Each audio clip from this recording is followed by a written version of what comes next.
Welcome to the History Maps podcast. Look at a monument in your mind, any monument. Chances are you're picturing stone. Right. You picture quarries, heavy blocks, bronze chisels, pulleys, maybe beasts of burden hauling material across a landscape. But take a moment to conceptualize a structure that covers acres of land, rising dozens of feet into the sky in precise geometric tiers. And picture that entire structure being built without a single stone block. No wheels, no draft animals, no iron tools. Just human hands, woven baskets, and earth. Millions upon millions of baskets of earth, dug from the ground, carried on human backs, and packed down layer by layer, generation after generation. It represents a profound feat of physical labor and civil engineering. The people who built these structures reshaped the geography of North America using nothing but human exertion and dirt. Yeah, and they weren't just piling up soil randomly. They were engineering elevated bases for temples, council houses, and the residences of their elite leaders. Today, our deep dive takes a rigorous, evidence-based look into the Mississippian culture. We are analyzing a highly complex network of Native American societies that flourished across the Midwestern, Eastern, and Southeastern United States from the year 800 to 1600.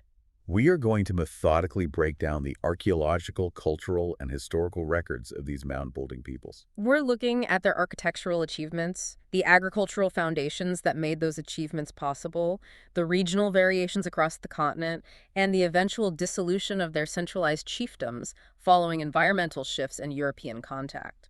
For you, the listener, we're setting the expectation right now. This is not a broad, superficial overview. No, we are getting into the strict mechanics of pre-Columbian urban life and the social hierarchies that defined it. To truly comprehend the Mississippian culture, we have to isolate the distinct traits that separate them from their ancestors. Prior to the year 800, you had the late woodland period peoples living in these same regions. They lived in smaller communities, right? They did, yeah. They relied heavily on foraging alongside early gardening, and they had a less rigid social structure. The Mississippians represent a severe break from that older way of life. The most visible manifestation of that break, as you mentioned, is the construction of large, truncated earthwork pyramid mounds. Let's define that term for a moment. Truncated. We're talking about a pyramid with the top chopped off, creating a large, flat stage at the summit. Precisely. We call them platform mounds. They were usually square or rectangular, though occasionally you find circular ones. The flat top is the crucial feature because these weren't simply monuments to look at, they were functional foundations. By elevating a structure, whether it was a chief's house or a temple, you physically elevate the status of the people inside it above the rest of the population living down on the plaza level. Exactly. But the mounds themselves are really just the physical symptom of a much deeper economic and societal shift. Right, because you cannot mobilize the thousands of hours of labor required to build these enormous earthworks without a specific kind of fuel. You need a lot of calories for that kind of work. I mean, if your population is spending every waking hour hunting deer and foraging for nuts just to survive the winter, no one has the time or the caloric energy to carry 50-pound baskets of dirt up a hill. In this case, that fuel was intensive, large-scale maize agriculture. The rise of the Mississippian culture coincides directly with the widespread adoption of corn farming. But it wasn't just casually planting a few seeds. They developed a highly methodical agricultural system. How so? Well, they sectioned off the land, working one specific plot at a time to maximize yield. They cleared vast tracts of river valleys to create dedicated agricultural zones. If we combine that intensive agriculture with their other major technological adaptation, shell-tempered pottery, it operates almost like a prehistoric industrial revolution. That's a good way to frame it. You have a new, reliable, storable food source, and you simultaneously have a technological leap in how you process and store that food. The sources indicate they started using crushed riverine shells, and sometimes marine shells, as tempering agents in their clay. That specific combination of corn and shell-tempered pottery is the engine of the Mississippian world. In pottery making, if you just fire pure clay, it shrinks and cracks under high heat. So you have to add a tempering agent to stabilize it. Right. Older cultures use sand or crushed rock. But the Mississippians discovered that adding crushed shell fundamentally alters the physical properties of the clay. What does the shell do that sand doesn't? The shell is primarily calcium carbonate. When it mixes with the clay, it allows the vessel to withstand much higher firing temperatures without fracturing. Oh, I see. And more importantly, it means the walls of the pots can be made significantly thinner and lighter, yet remain stronger than the older, thick-walled, stone-tempered pots. I want to make sure I'm connecting the dots here. Thinner pots mean heat transfers through the clay faster. So if you're cooking dried maize, a thinner pot boils water more efficiently, requiring less firewood and releasing the nutrients of the corn much faster. That is the exact mechanical benefit. You can cook maize more thoroughly, and you can store the surplus grain safely in these large, durable vessels for much longer periods. So what does this specific combination do to the carrying capacity of the land? I have to assume this alters the physical ceiling of population growth in these river valleys. Oh, it shatters the previous population ceiling. When you have an enormous agricultural surplus, you undergo a fundamental economic shift. Every single person in the village no longer has to farm or hunt. The surplus feeds the people who aren't producing food. Precisely. This directly funds craft specialization. You get individuals whose entire societal role is to be a dedicated potter, a dedicated weaver, or a dedicated metallurgist.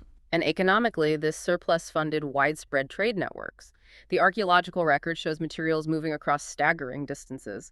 We are talking about trade routes extending as far west as the Rocky Mountains, north of the Great Lakes, south to the Gulf of Mexico, and east to the Atlantic Ocean.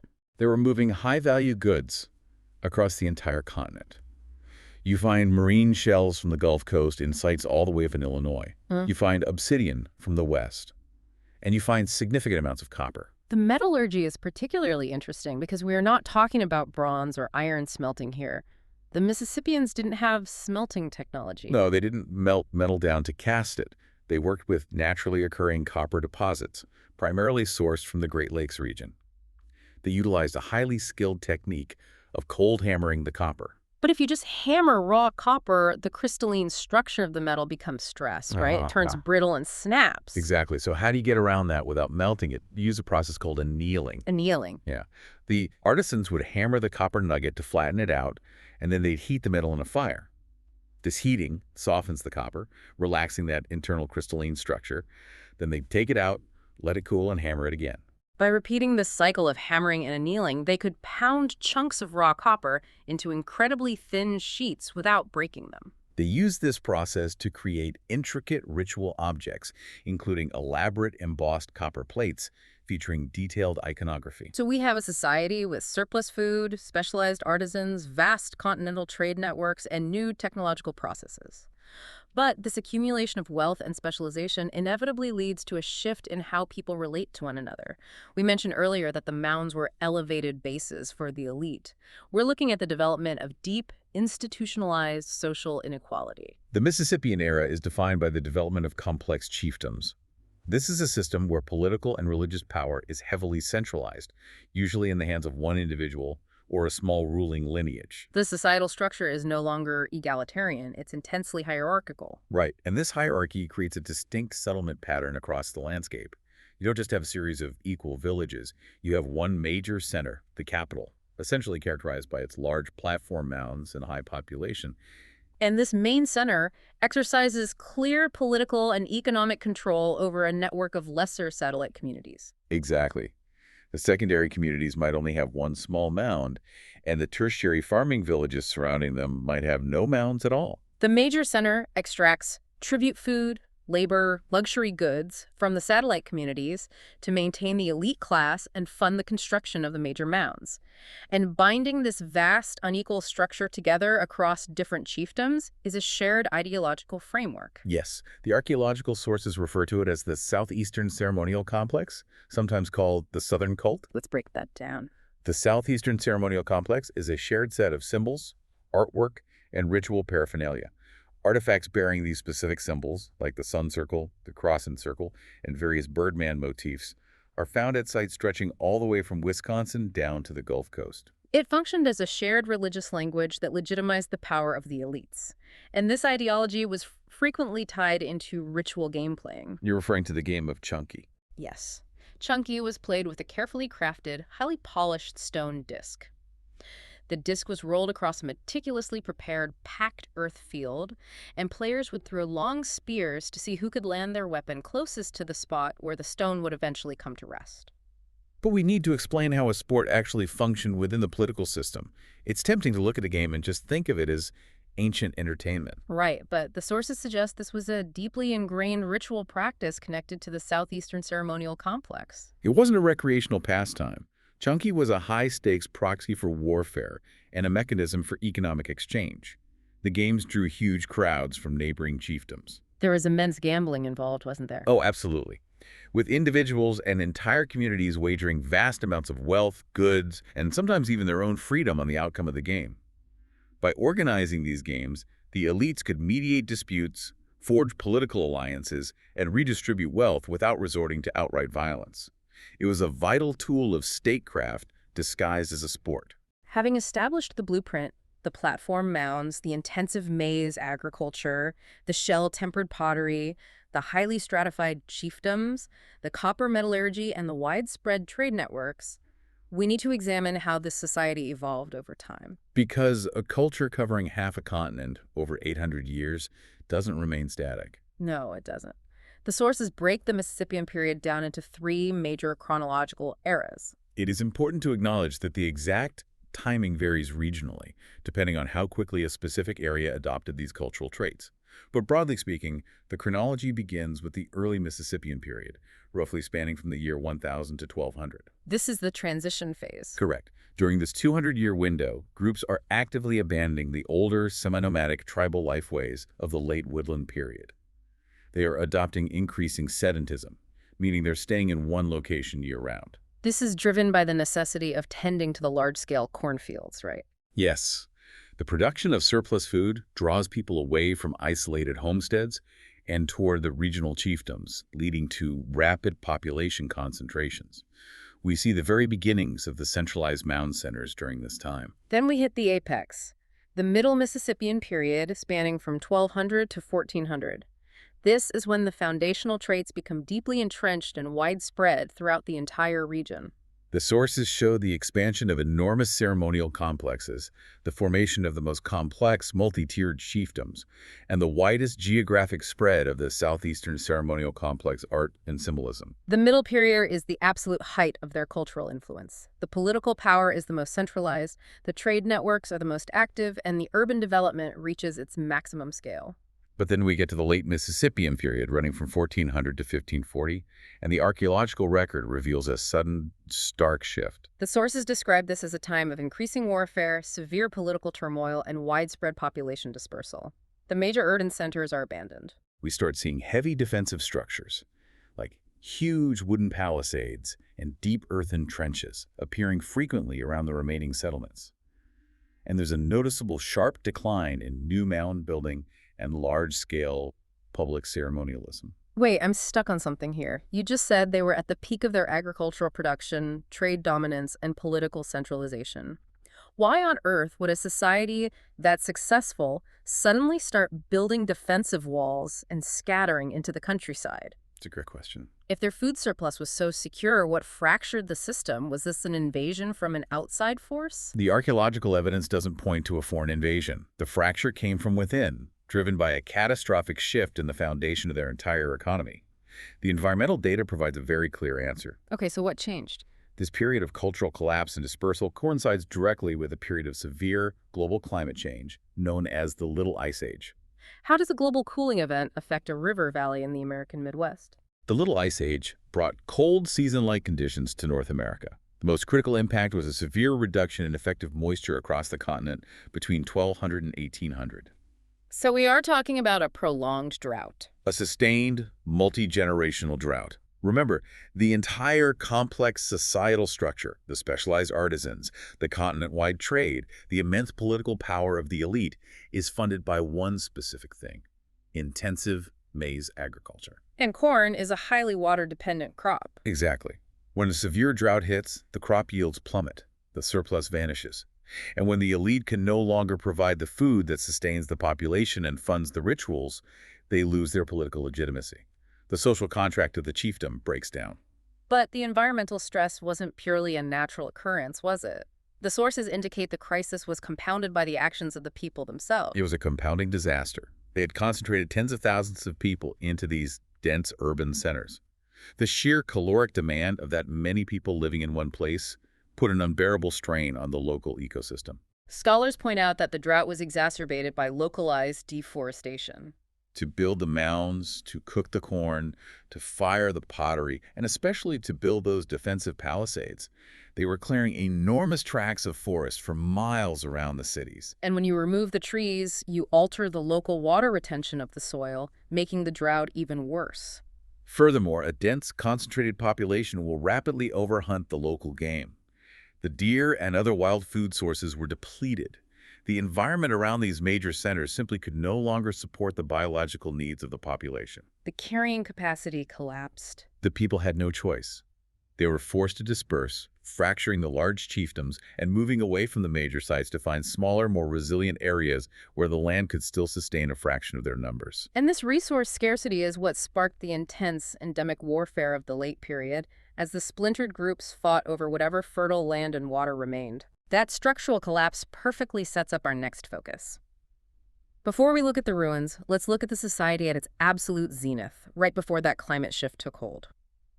We are moving from the broad chronological timeline to the specific geographic center where the culture reached its peak, the Middle Mississippian region. This region is considered the core of the classic Mississippian culture.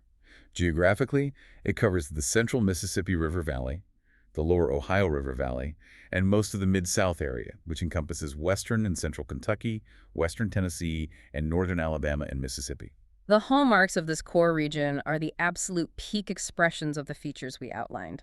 Colossal ceremonial platform mounds, sprawling residential complexes, and urban settlements encircled by heavily fortified earthen ditches and wooden palisades. And it is impossible to discuss this core region without focusing entirely on the absolute center of it all, Cahokia. Cahokia is situated in the American Bottom, a vast, incredibly fertile floodplain near modern-day East St. Louis, Illinois. It was the largest and most complex Mississippian site ever constructed. Flourishing between 1050 and 1350, it was the largest pre-Columbian settlement north of Mexico. Its influence on the rest of the continent cannot be overstated. The scale of Cahokia is staggering. At its height, it covered nearly 6 square miles and contained around 120 earthwork mounds. The centerpiece, Monk's Mound, is a footprint larger than the Great Pyramid of Giza. Let's look at some of the specific archaeological discoveries within Cahokia because they reveal the granular mechanics of how this urban center functioned. First, we have Mound 34. Mound 34 is critical because it provides definitive evidence of industrial-scale artisan activity. Archaeologists excavating this mound found the remains of extensive copper-working workshops. Which proves that the copper wasn't just being traded into Cahokia as finished goods. It proves the presence of highly skilled, dedicated metallurgists working entirely within the city center under the purview of the elites, transforming raw nuggets brought down from the Great Lakes into high-status, sacred goods. Then you have the evidence of their deep understanding of engineering and astronomy. Cahokia features a structure known as Woodhenge.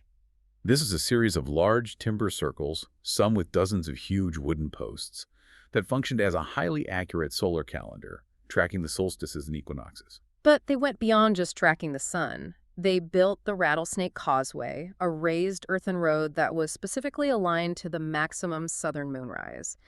They were meticulously tracking complex celestial movements over long cycles. The tracking of celestial bodies serves a dual purpose.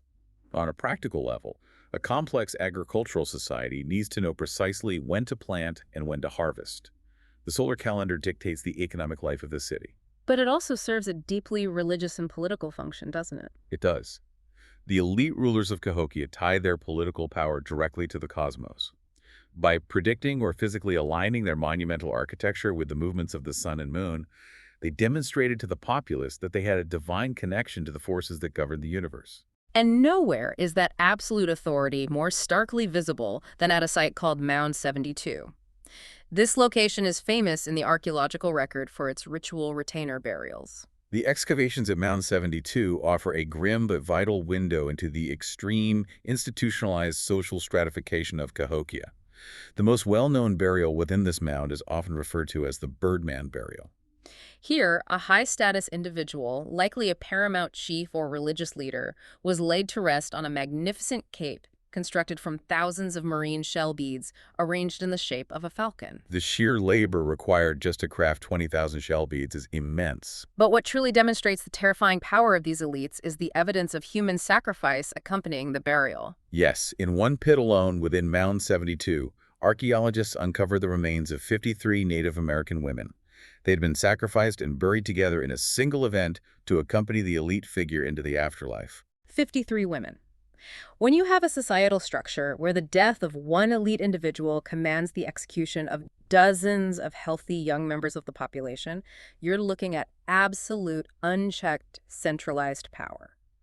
The people at the top of this hierarchy wielded life and death over their subjects. If we look at how Cahokia's influence operated, it functions almost like a cultural gravity well or a primary node in a network. It's not just pulling in raw materials like shells from the Gulf or copper from the North.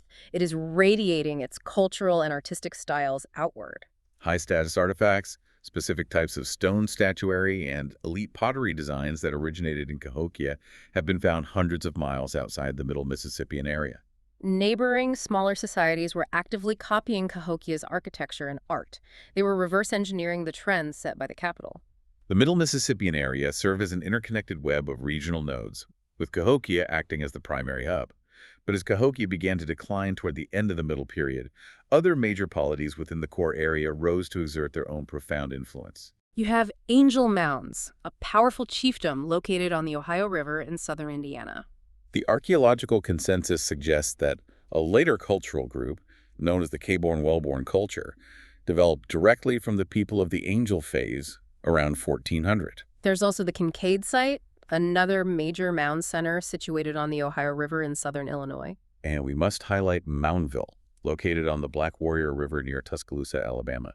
Moundville is widely considered by archaeologists to be second only to Cahokia in terms of its size, complexity, and importance within the Mississippian world. It was a colossal center of political and artistic power, boasting 29 platform mounds arranged around a central plaza. We also have the Parkin site located in northeastern Arkansas.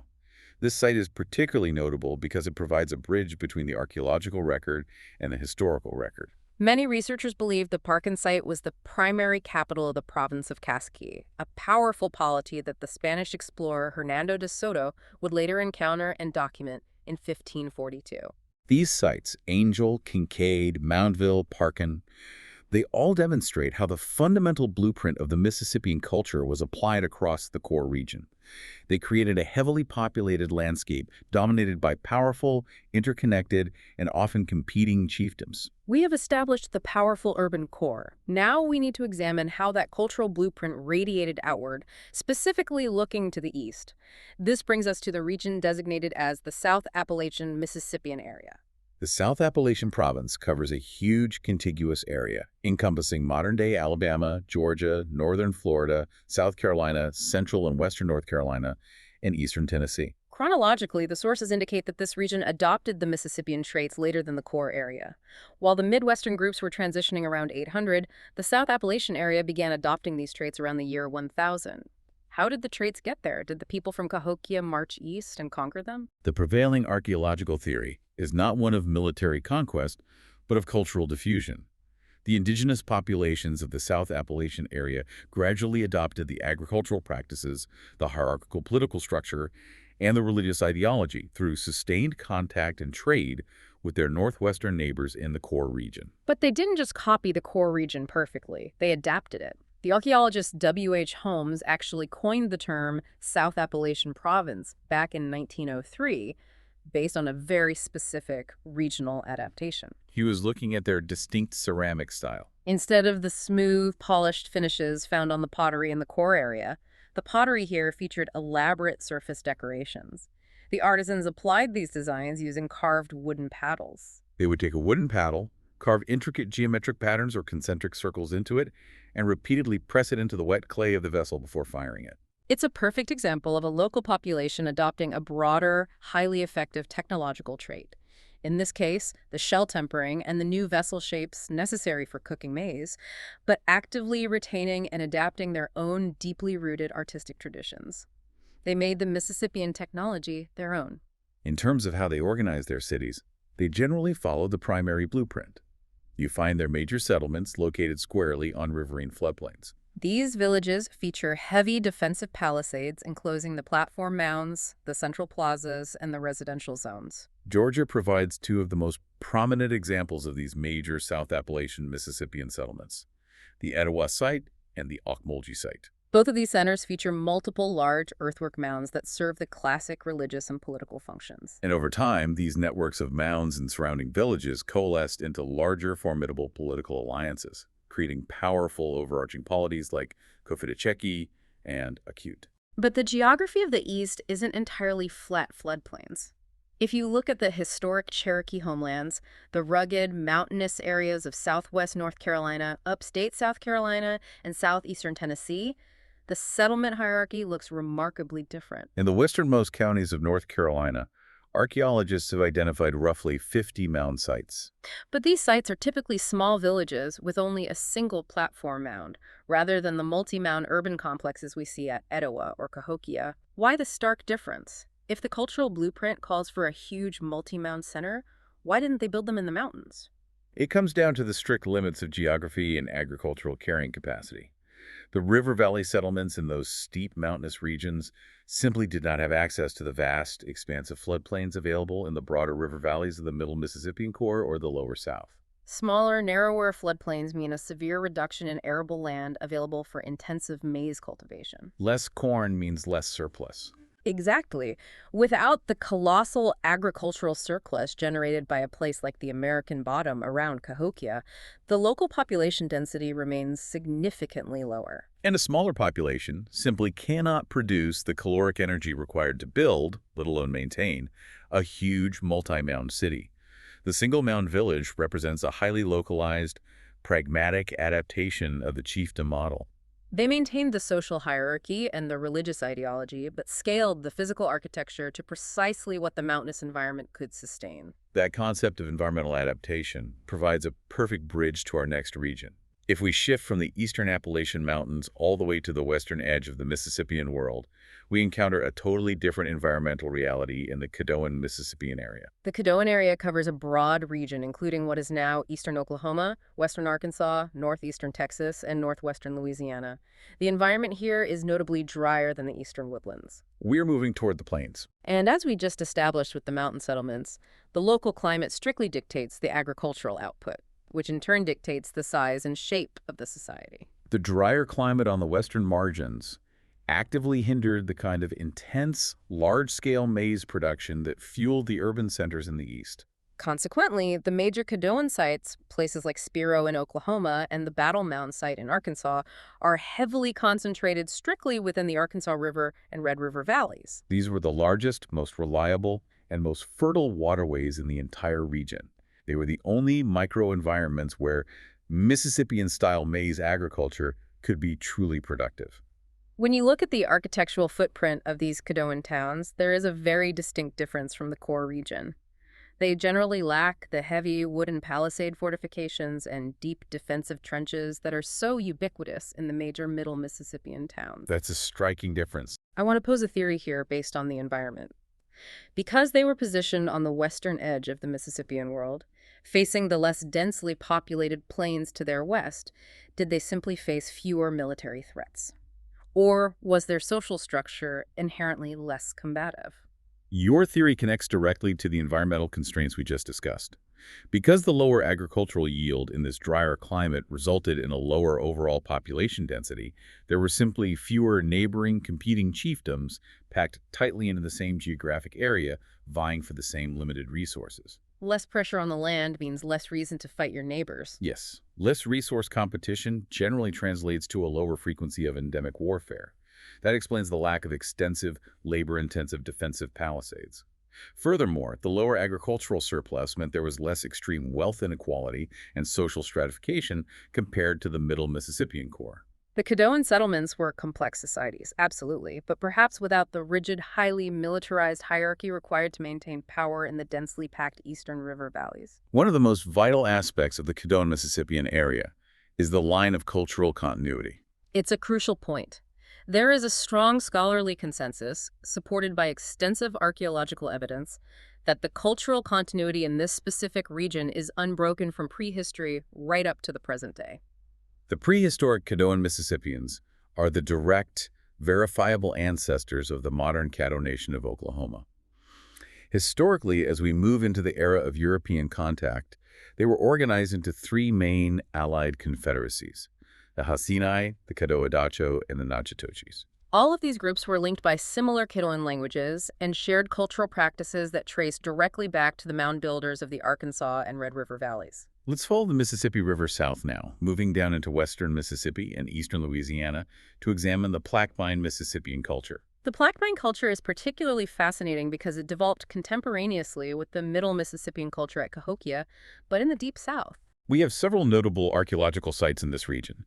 The Medora site, which serves as the primary type site for defining the culture in Louisiana, as well as the Anna, Winterville, and Holly Bluff sites located in Mississippi. But the absolute standout structure of this region is Emerald Mound, located along the modern Natchez Trace Parkway.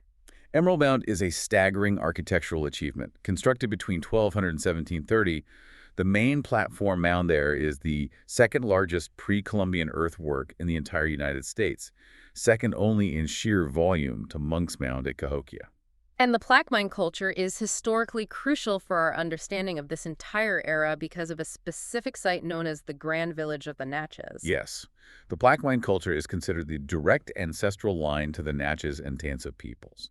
The Grand Village of the Natchez, a site featuring three main mounds, is uniquely significant in the archaeological record because it is the only known mound site that was actively being used and maintained by its indigenous inhabitants through the historic period. Meaning Europeans actually saw it functioning. Exactly. It provides historians and archaeologists with a direct, observable link. It is a live-action window into how these mound centers function, how the elite class operated, and how the rituals were conducted just as European contact was beginning to alter the continent. Which brings us to the most abrupt, catastrophic transition in this entire history, the European catalyst. We need to examine how the arrival of Europeans in the 16th century drastically accelerated the social fractures that were already forming due to the climate shifts of the Little Ice Age. The most significant early point of contact is the expedition of the Spanish explorer Hernando de Soto. His heavily armed expedition traveled violently through the southeast from 1539 to 1543. The written chronicles produced by the members of this expedition are among our very first documentary sources on the Mississippian peoples, recording their direct, often brutal encounters with various indigenous chiefdoms. The Spanish didn't just march quietly through the woods. They arrived in these vast, populated agricultural centers and stayed in the villages, sometimes for a month or longer, consuming the carefully stored maize surpluses. And De Soto actively inserted himself into complex native politics. The records describe how he encountered two rival polities, the Pakaha and the Koski, who were locked in a long-standing, bitter feud. De Soto negotiated a temporary truce between them. But the dynamic was highly complex. The native leaders weren't simply passive victims. They frequently attempted to use the heavily armed Spanish as tools or temporary allies to gain a tactical upper hand against their regional rivals. Some of these encounters were relatively peaceful, driven by cautious diplomacy, the exchange of gifts, and trade. But many others were violently destructive, resulting in immense casualties and the burning of towns. Wait, I need to look closely at the traditional narrative of European military conquest here. The popular conception is often that the Spanish arrived with steel and horses and simply conquered the indigenous populations through military superiority. But if you actually read the accounts of the De Soto expedition, it ends in total disaster for the Spanish. De Soto dies of a fever. The survivors are chased down the Mississippi River by armadas of native war canoes. They flee the continent, leaving about half of the Spaniards dead in the mud. They objectively did not militarily conquer the Mississippian chiefdoms. So if it wasn't outright military defeat, what actually caused the political structures of these entrenched polities to fully collapse in the decades immediately following the expedition? The true catalyst of the collapse was biological, not military. The Mississippian peoples had no natural immunity to the highly infectious diseases unknowingly carried by the Europeans and the livestock they brought with them, specifically herds of pigs. Diseases like measles and smallpox swept through the populations. The resulting epidemics caused catastrophic, unprecedented fatalities. And when you introduce a highly contagious respiratory virus into a densely populated, centralized urban center, the death toll is exponential. It's devastating, and you have to consider the specific structure of a Mississippian chiefdom. It is a highly centralized society that relies entirely on the specific, closely guarded knowledge of the elite rulers, the political alliances, the religious rituals, the agricultural calendars. It also relies on the highly specialized skills of the artisans. When a society suddenly loses huge percentages of its population in a matter of weeks, including its leadership and its knowledge base, the social order fundamentally undermines itself. The fields can't be planted, the tribute can't be collected, the center cannot hold. And DeSoto wasn't the only point of catastrophic contact. No. In 1567, another Spanish colonizer named Juan Pardo led an expedition into the interior, specifically traveling to a settlement called Juara, near modern-day Morganton, North Carolina.